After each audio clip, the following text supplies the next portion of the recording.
प्रभु हमारे घर में पर आए और हमारा कल्याण करें। हे परमपिता परमेश्वर, हम आपके श्री चरणों में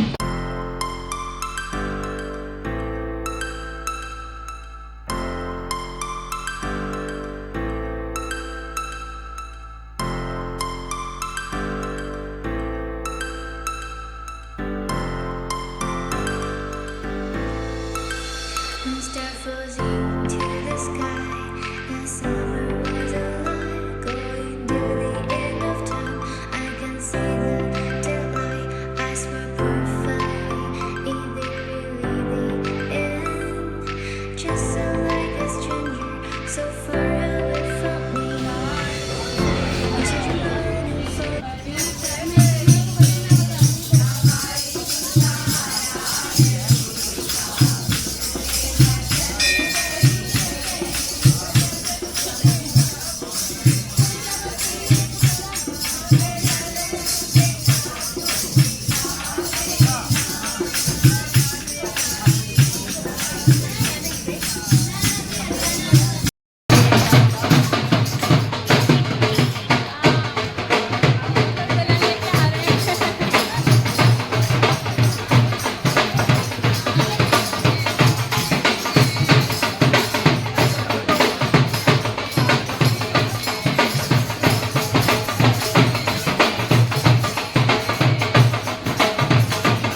शुभे शुक्ले पक्षे अद्य एकादश्यायां महापुण्य शुभतिथौ शनिवासरसायां शुभ नक्षत्रे शुभ योगे शुभ करणे शुभ चंद्रे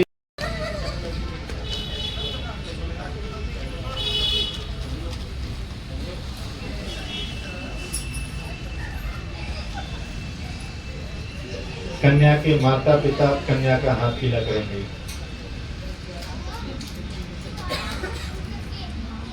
एक ये थर्ड उंगली से ऐसे लेके लगा दीजिए थोड़ा पत्तों पे लगाइए। ये जानने के लिए कि भाई हमने तो पता कर लिया है कि हमने अपनी कन्या का विवाह किस कुल खानदान में किया है, लेकिन हमारे बहुत सारे रिश्तेदार आए हुए हैं, उन्हें पता नहीं, इसलिए उन्हें भी ये ज्ञात होना चाहिए कि कौन से गोत्र का है, कौन से कुल का है। इसलिए विवाह में साखोचार बोला जाता है। आप लोगों ने सुना होगा कि साखोचार हमारी 4-5 पीढ़ियों का नाम उच्चारण होता है। तो नाम उच्चारण किस लिए होता है? नाम उच्चारण इसलिए होता है कि हमारे आए हुए संबंधी जन ये जाने कि हमने कोई हल्के फुल्के खानदान में अपनी कन्या नहीं दी, उच्च कुल में दी है, माना हुआ परिवार है। इसलिए विवाह जब होता है तो वो तो गोत्रोच्चारण इसीलिए होता है, सब लोग सुने कि पर गोत्र कौन सा है।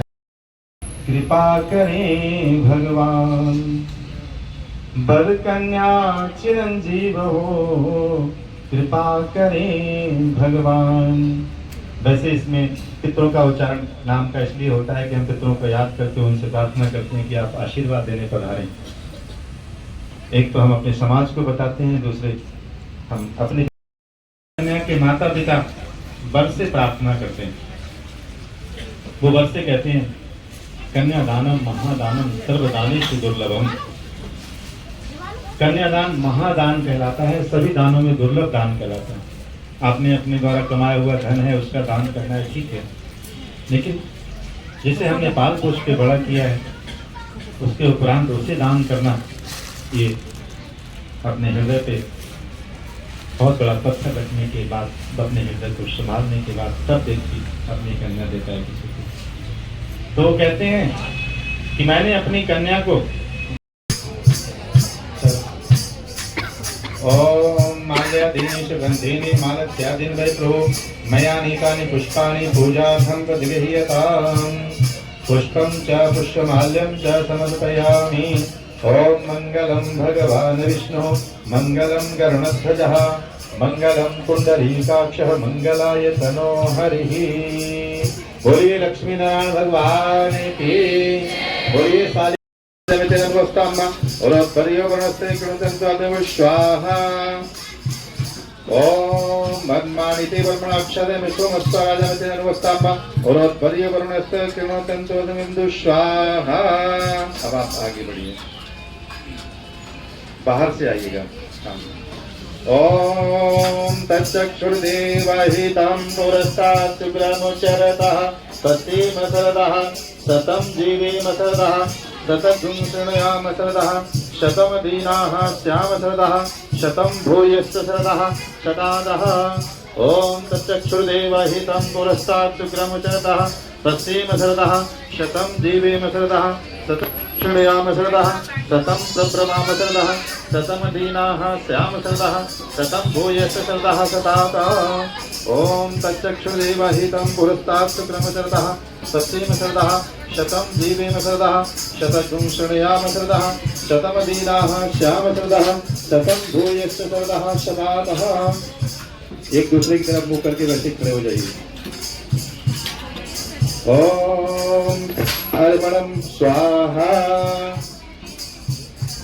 ओम मन्मानिते वर्माक्षरमिस्तोमस्वराजमिति नर्वस्ताम्मा स्वाहा।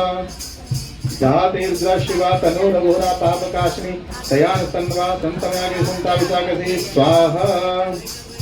आगे ओम यानि कानि च पापानि जन्मांतर कृतानि च तानि सर्वाणि नश्यन्तो प्रदक्षिणायां पदे पदे।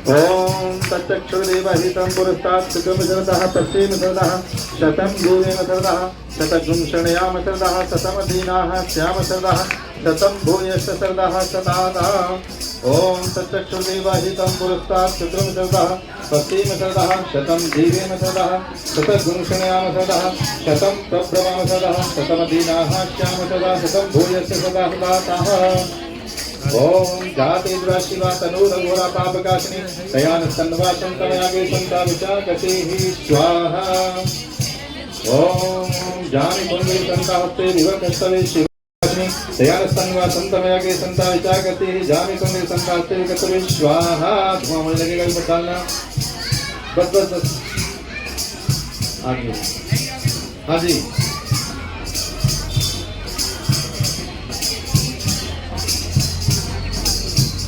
ओम तच्चक्षुर्देवहितं पुरस्तात् सुब्रह्मचर्यः पश्चिमशरदः शतं जीवेमशरदः शतगुंषणयामशरदः शतं प्रभ्रमामशरदः शतमदीनाः श्यामशरदः शतं भूयश्चरदः शतादः ओम यानि कानि च पापानि जन्मान्तरगतानि च तानि सर्वाणि नश्यन्तु प्रदक्षिणायां पदे पदे बस अब इनको आगे करना वही पहुंचिए अपने स्थान पर पहुंचिए फिर आगे करना पहले आगे पहुंचो आप यहाँ से फिर इनको आगे बढ़ाना ओम जामि कुंगे संतास्ते विकर्तवे शिवांगता गुरुमाहि गुंशे कुरु खंडगतम ओम शिवेन वत्सात्वाग्रि साक्षात् बदामसि यथानः सर्वं जगद स्मृतुंशमनः स्वाहा ओम जामि कुंगे संतास्ते विकर्तवे शिवांगता गुरुमाहि गुंशे कुरु खंडगतः स्वाहा ओम कन्या आदिमाणम गुं स्वाहा बस अब आप इनको आगे कीजिए ओम यानि कानि च पापानि जन्मान्तरगतानि च तानि सर्वाणि नश्यन्तु प्रदक्षिणायां पदे पदे ओम तच्चक्षुर्देवहितं पुरस्तात् शुक्रमशरदः पश्चिमशरदः शतं जीवेमशरदः शतगुंषणयामशरदः शतमदीनाः श्यामशरदः शतं भूयश्चरदः शतादः ओम तच्चक्षुर्देवहितं पुरस्तात् शुक्रमशरदः पश्चिमशरदः शतं जीवेमशरदः शतगुंषणयामशरदः शतमदीनाः श्यामशरदः शतं भूयश्चरदः शतादः यानि कानि च पापानि जन्मान्तरगतानि च तानि सर्वाणि नश्यन्तु प्रदक्षिणायां पदे पदे अब आपको रुकना नहीं है 3 राउंड लगाने हैं बढ़िया आगे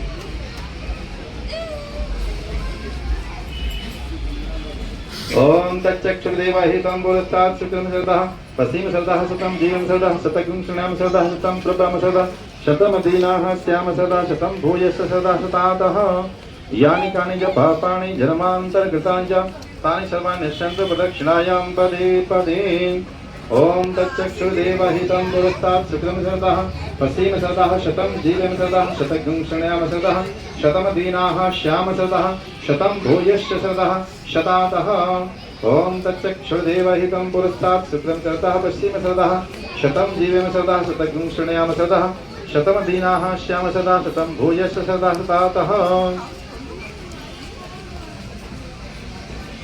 एक और ओम यानि कानि च पापानि जन्मान्तरगतानि च तानि सर्वाणि नश्यन्तु प्रदक्षिणायां पदे पदे ओम तच्चक्षुर्देवहितं पुरस्तात् शुक्रमशरदः पश्चिमशरदः शतं जीवेमशरदः शतगुंषणयामशरदः शतमदीनाः श्यामशरदः शतं भूयश्चरदः शतादः ओम यानि कानि च पापानि जन्मान्तरगतानि च तानि सर्वाणि नश्यन्तु प्रदक्षिणायां पदे पदे ओम अब अपने स्थान पे खड़े हो जाइए कहती हैं मंडपम मधुपर्कम च लाजा होमम तथैव च यावत सप्तपदी नास्ति तावत कन्या कुमारी का। आपने ये मंडप आदि सजाया है, ये अपने मेहमानों के स्वागत के लिए सजाया है। आपने मधुपर्क खाया, वो उससे आपकी बल वृद्धि हुई। आपने जो यज्ञ आदि किया उससे आपने धर्म कमाया, इससे मेरा क्या लेना देना। तो उन्होंने कहा कि आपका फिर किस चीज से लेना देना है। तो उन्होंने कहा मैं आपसे 7 वचन चाहती हूँ, आप मेरे 7 वचनों को अक्षरशः सुनिए और उनको निभाने का आश्वासन दीजिए। तो उनका बताइए क्या है आपके वचन। ये जो वचन है माता पार्वती और भगवान भोलेनाथ के बीच होते। माता पार्वती भोलेनाथ जी से कहती हैं उनके विवाह में। उनका पहला वचन है, वो कहते हैं यदि यज्ञम कुर्यात् तस्मिन् मम सम्मतिं गृहीत्वा। अब से पहले विवाह के पूर्व आपकी जो इच्छा होती है, जैसी इच्छा होती है आप करते आते हैं, लेकिन विवाह के बाद जीवन में परिवर्तन आता है। तो विवाह के बाद अगर यज्ञ आदि धार्मिक अनुष्ठान कोई भी करना है तो अपनी पत्नी को साथ लेके करना है। आपको स्वीकार है? तो ठाकुर जी कहते हैं हाँ स्वीकार है। इसमें से 7 मखाने ले लीजिए।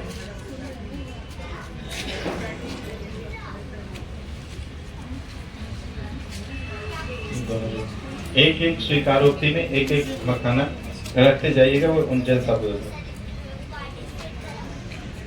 एक एक मखाना, एक दोना और दे दो। इसमें नहीं छोड़ना है, अलग रखना है इसमें। पहला वचन उन्होंने कहा, अगर आप ऐसा चाहती हैं तो आज से हम कोई भी धार्मिक अनुष्ठान या यज्ञ आदि करेंगे तो आपको साथ बिठा के करेंगे। स्वीकार है, पहला रख दीजिए। दूसरा वचन है उनका, वो कहती हैं यदि दानम कुर्यात् तस्मिन् मम सम्मतिं गृहीत्वा। कोई दान पुण्य आदि करना है तब भी आपको मुझे साथ लेके अथवा मेरी सहमति से करना है। ऐसा नहीं कि आप बाहर कहीं गए और सब कुछ दान पुण्य करके आ गए और घर में कोई घर की व्यवस्था के लिए कुछ बचा ही नहीं। तो अब आप गृहस्थी वाले व्यक्ति हैं, तो इसलिए अब आपको गृहस्थी का विचार करते हुए ये सब काम करना है और मुझे साथ लेके करना है। स्वीकार है? क्योंकि ये रखिए। तीसरा वचन है, वो कहती है अवस्था त्रय मम पालनम कुर्यात्। 4 अवस्थाएं होती हैं, बाल्यावस्था, युवा अवस्था, तरुण अवस्था और उसके बाद वृद्धावस्था। तो कहती है एक अवस्था मैंने अपने माता पिता के घर व्यतीत कर ली जो बाल्यावस्था थी। 3 अवस्थाएं मुझे आपके साथ व्यतीत करनी है। आप तीनों अवस्थाओं में मेरा अक्षरशः ऐसे ही ध्यान रखेंगे। युवा अवस्था में जैसे मेरा ध्यान रखते हैं ऐसे ही आप द्वितीय अवस्था में और ऐसे ही तृतीय लास्ट अवस्था में आप मेरा उतना ही ख्याल रखेंगे। स्वीकार है? स्वीकार है। उनका अगला वचन है, कितने रखे हैं आपने अभी तक? 4था वचन उनका ये है, वो कहते हैं बसंत आदि सर्व ऋतु पालनम कुर्यात्। 6 ऋतुएं होती हैं, लेकिन 6 ऋतुओं में से 3 ऋतुएं महत्वपूर्ण होती हैं, सर्दी, गर्मी, बरसात। तो माता भगवती कहती हैं सर्दी में सर्दी की तरह, बरसात में बरसात की तरह, गर्मी में गर्मी की तरह, जैसा मौसम है उसके अनुसार आप मेरी व्यवस्थाओं का ध्यान रखेंगे। अगर आप इन सब व्यवस्थाओं का ध्यान रखेंगे तो मैं आपके वामन में आने को तैयार हूँ। भगवान जी कहते हैं स्वीकार है, रख दीजिए। उनका अगला वचन है, वो कहते हैं धनादि गोपने मम सम्मतिं गृहीत्वा। आपके और मेरे बीच कोई गोपनीयता नहीं होनी चाहिए। जो मुख पे है वो हृदय में होना चाहिए और जो हृदय में है वही मुख पे होना चाहिए। अथवा आपकी आमदनी कितनी है, आप कमाते कितना है, हमारे पास है कितना, उसके हिसाब से हमें घर चलाना है। तो हमें ये पता होना चाहिए कि हमारी आमदनी जितनी है उसी हिसाब से हम अपना खर्चा रखें। ऐसा नहीं कि आमदनी कम हो और हमारा खर्चा ज़्यादा हो जाए। तो इसलिए हमें ये पता होना चाहिए कि आपकी आमदनी का संसाधन क्या है और कितना कमाते हैं। तो आप हमें ये सब चीज़ें बताएंगे, हमसे आप छुपा के नहीं रखेंगे। स्वीकार है? स्वीकार रख दीजिए। उनका अगला वचन है, वो कहते हैं सखी सुहास्यम कटु वाक्यम न वदेत् तस्मिन् मम त्वाम वामंगे आगच्छामि। सखी सहेलियां आदि मेरी हैं, कभी मैं उनसे मिलती जुलती हूँ या वो मेरे पास बैठी हुई हैं, तो आप उन सब के बीच में मेरा उपहास नहीं करेंगे, मेरा अपमान नहीं करेंगे। अगर मैंने कोई गलती की है तो आप उनके जाने के उपरांत मुझे समझाएं, डांटें, आपका पूरा अधिकार है, लेकिन समाज में मुझे अपमानित नहीं करेंगे। स्वीकार है? स्वीकार है। रख दीजिए। उनका अंतिम वचन है, वो कहती है मैं अपने माता पिता को छोड़ के, अपने घर परिवार को छोड़ के, सारा संसार वहां का छोड़ के आपके घर पे आई हूं। तो आप मुझे आपसे पूरा विश्वास पूर्वक मैं आपसे चाहती हूँ कि आप मेरे प्रति स्वस्थ रहें, और दूसरी जो भी माताएं बहनें हैं उनको माँ की तरह, बहन की तरह देखें। अगर आपको पत्नी के स्वरूप में देखना है तो सिर्फ मुझे ही देखना है, उसके अलावा संसार में चाहे कितनी भी सुंदर नारी हो, लेकिन आपको उस भाव से किसी नारी को नहीं देखना है। मैं आपसे ऐसी अपेक्षा करती हूँ। तो स्वीकार है, तो स्वीकार है। मंगलम भगवान विष्णु, मंगलम गरुड़ध्वजा, मंगलम पुंडरीकाक्ष, मंगलाय तनोहरि। ठाकुर जी ने माता तुलसी के सारे वचनों को अक्षरशः सुना और निभाने का वचन दिया। उसके उपरांत माता तुलसी बामांग आने के लिए तैयार हो जाती है और बड़ी प्रसन्न हो जाती है कि मैंने जो चाहा, जैसा चाहा वैसा इन्होंने स्वीकार कर लिया, अब तो आनंद ही आनंद है। तो प्रभु ने कहा कि अब आप इतने आनंदित ना हो। उनका अब क्या रह गया? उनका आप ये रह गया है कि आप उस घर से मेरे घर आ रही हैं, तो उस कुल में पता नहीं क्या चलता है, कैसा चलता है, क्या होता है, क्या नहीं होता है। अब मेरे घर परिवार में क्या है, कैसा है, वो आप सुन लीजिए। अब आप मुझे वचन दीजिए कि मेरे परिवार में जो नियम हैं, जो कायदे हैं, जैसा है वैसा आपको करना होगा। ये नहीं कि आप कहो कि हमारे यहाँ तो ऐसा ही होता था, नहीं। अब आपके यहाँ जैसा होता था वो होता था, लेकिन अब मेरे यहाँ जैसा होता है उसे स्वीकार करना होगा, क्योंकि अब आपने उस कुल खानदान से, मेरे खानदान से संबंध जोड़ा है। तो अब सारे रीतियाँ, सारे नियम हमारे कुल खानदान के चलेंगे। तो इसलिए आप हमारे भी कुछ वचनों को स्वीकार करेंगे, तब हम आपको अपने वामान बिठा लेंगे। माता तुलसी ने कहा कोई बात नहीं, जब आपने अपने स्वेच्छा से मेरे सारे वचनों को निभाने का वचन दिया है, तो फिर मैं भी आपको वचन देती हूँ कि आपके घर परिवार कुल खानदान के जो भी नियम कायदे हैं मैं उन्हें अक्षरशः निभाऊंगी। आप कहिए क्या कहना चाहते हैं? तब प्रभु जी ने कहा उद्याने मद्यपाने चा, पिता गृह गमने न चा, आज्ञा भंगो न कोई आप, बर्वाक्य चतुष्टयम्। वो कहते हैं आपके 7 वचनों के उत्तर में मेरे 4 वचन हैं, अब 4 ले लीजिए। आप भी रखिए अपने पास। 4 वचन हैं, उन चारों वचनों को आप सुनिए और उसके बाद उन्हें निभाने का वचन दीजिए, तब मैं आपको अपने बाबा में बिठा लूंगा। उन्होंने कहा उद्याने मद्यपाने चा, उद्यान कहते हैं जंगल को, बगीचे को, और मद्यपान कहते हैं मदिरा पीने वाले को। तो कहते हैं कि मेरा पहला वचन है कि आप जंगल आदि उद्यान में अकेले नहीं जाएंगे। मदिरा पान करने वाले जो लोग शुद्ध बुद्ध में नहीं रहते हैं, जो अच्छे लोग नहीं हैं, उन लोगों के बीच में आप नहीं जाएंगे, कदाप नहीं जाएंगे। क्यों? जंगल आदि में हिंसक पशु पक्षी रहते हैं, अगर आप वहां अकेले चली गई तो आपकी जान को खतरा हो सकता है। और जो शुद्ध बुद्ध में लोग नहीं रहते हैं, वो आधे दिमाग में चलते हैं, उनका क्या भरोसा। इसलिए ऐसे लोगों के बीच में कदापि नहीं जाएंगे। स्वीकार है? स्वीकार। दूसरा वचन है उनका है पिता गृह गमने न चा। अब आप अपने माता पिता के घर भी मेरी इच्छा के बिना नहीं जाएंगी। ऐसा नहीं कि आपके मन में आए और आप चल दें। अगर आपको अपने माता पिता के घर भी जाना है तो अनुमति लेके जाना है, बिना अनुमति के नहीं जाना है। स्वीकार है? उनका तीसरा वचन है किसी भी परिस्थिति में, कैसी भी स्थितियां हो, मेरे घर में मेरे माता पिता जो हैं उनकी आज्ञा की अवहेलना नहीं होनी चाहिए। अगर मैंने आपको कोई काम बताया है या कुछ कहा है तो मेरी आज्ञा की अवहेलना नहीं होनी चाहिए। आपको हमारे माता पिता का, हमारे भाई बंधुओं का, सबका यथावत ध्यान रखना होगा। और अगर बड़ों ने कुछ कहा है तो उसे निभाना होगा। किसी भी परिस्थिति में हमारी आज्ञा का उल्लंघन नहीं होना चाहिए। स्वीकार है? स्वीकार है। उनका राष्ट्र वचन है।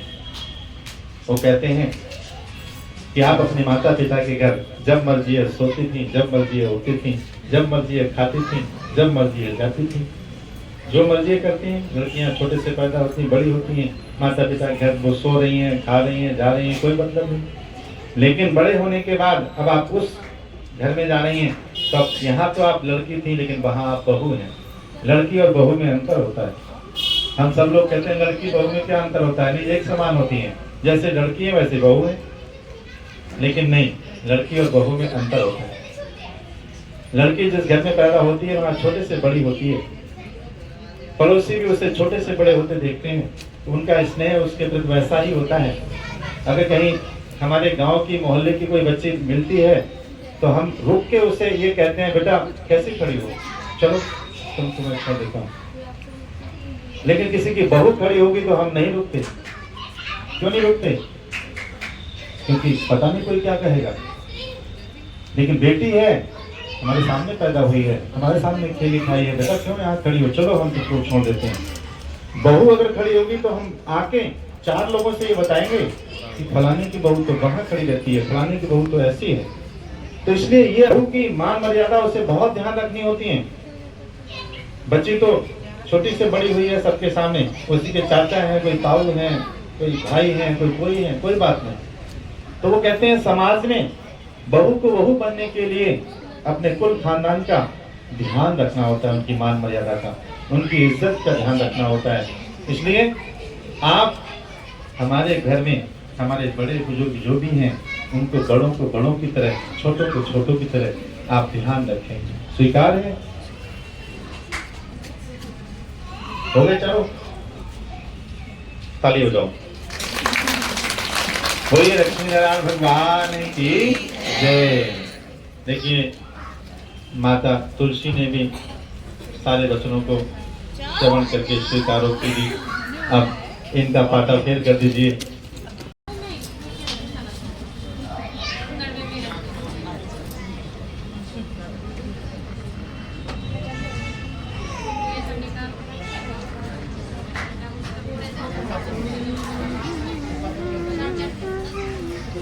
ओम सिंधुरिव पादने बात पुण्या पतिरति देवाः गिधस्य धारा अरुपूर्णवादी काष्ठा भिन्ननुरि किन्वमानाः। ओम श्रीखंडं चंदनं दिव्यं गंधाढ्यं सुमनोहरं बिलीपनं सुरश्रेष्ठ चंदनं प्रतिगृह्यताम् अक्षताश्च सुरश्रेष्ठ कुंकुमाश्च शोभिता।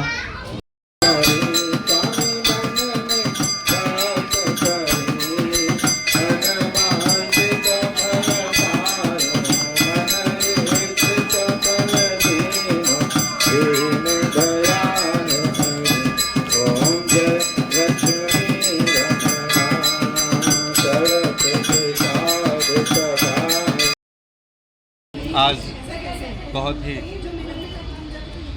महत्वपूर्ण दिन है जिसे हम तुलसी विवाह के नाम से पुकारते हैं। देव उठनी एकादशी है। 4 महीने तक भगवान विष्णु शयन करते हैं। आज सभी के भजन और कीर्तन के उपरांत भगवान जागरण करते हैं और भक्तों का उल्लास देखिए। भगवान के जगते ही श्री शालिग्राम जी का विवाह माता तुलसी के साथ संपन्न कर दिया जाता है। आज हम सब ने मिलकर भगवान श्री शालिग्राम जी का विवाह तुलसी माता के साथ बड़े हर्ष और उल्लास के साथ संपन्न कराया। पहले हम सब लोग बारात लेकर निकले और धूमधाम के साथ बैंड बाजे के साथ खूब नाचते गाते हुए भगवान की बारात को घुमाया और उसके उपरांत माता तुलसी का पानी ग्रहण संस्कार संपन्न कराया। बड़ा हर्ष हो रहा है। आज प्रभु का श्री चरणों का आशीर्वाद प्राप्त किया और सभी लोग मिलकर भगवान के श्री चरणों में नमन किए। प्रभु की बड़ी असीम अनुकंपा है कि हम सब मिलकर इस कार्य को अच्छे से संपन्न कर सके। हम प्रभु से प्रार्थना करते हैं कि हे परमपिता परमेश्वर, हे सारे संसार के अधिपति, हे प्रभु सारे संसार के पालन करता, आप सभी का पालन पोषण करते हैं। हम सभी के ऊपर अपनी कृपा और आशीर्वाद की दृष्टि बनाए रखिएगा। हे परमपिता परमेश्वर, बच्चों से कोई भूल चूक हो तो उसके लिए क्षमा करना। और अपना पूर्ण आशीर्वाद उनको प्रदान करना। हम आपके श्री चरणों में कोटि कोटि प्रणाम करते हैं और आपका कोटि कोटि धन्यवाद करते हैं। जय श्री कृष्णा। बोलो ठाकुर जी महाराज की जय। शालिग्राम भगवान की जय। तुलसा मैया की जय। जय जय जय श्री राधे कृष्णा। हर हर महादेव।